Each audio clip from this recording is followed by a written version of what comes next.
International monetary fund అంతర్జాతీయ ద్రవ్య నిధి ఏదైతే ఉందో దానికి సంబంధించి పాకిస్తాన్కి మీరు నిధులు ఇవ్వకూడదు, పాకిస్తాన్కి కనుక మీరు నిధులు ఇస్తే ఖచ్చితంగా వాటిని ఈ యొక్క ఉగ్రవాదం కోసం వాటిని ఖర్చు పెడుతుంది, ఉగ్రవాదాన్ని పెంచి పోషించడానికి ఖర్చు పెడుతుంది. దానికి సంబంధించినటువంటి ఆధారాలు కూడా భారత ప్రభుత్వం అంతర్జాతీయ ద్రవ్య నిధి IMF కి ఇవ్వడం జరిగింది.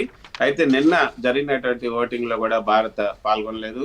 పాకిస్తాన్కి 2.3 బిలియన్ డాలర్ల అప్పుని ఇవ్వడం జరిగింది. ఈ అప్పు ఒక అంటే రెండు కారణాలతో ఈ అప్పుని ఇవ్వడం జరిగింది. ఒకటి, ఎక్స్టెండెడ్ ఫండ్ ఫెసిలిటీ EFF అనే ఒక ఎక్స్టెండెడ్ ఫండ్ ఫెసిలిటీ ద్వారా $1 బిలియన్ రుణంగా ఇచ్చింది.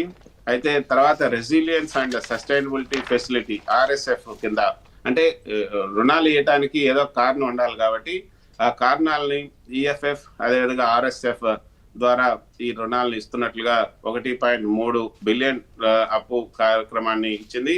అయితే ఒక బాధ్యతాయుతమైనటువంటి సభ్య దేశంగా భారతదేశం మాత్రం దీన్ని తిప్పికొట్టింది.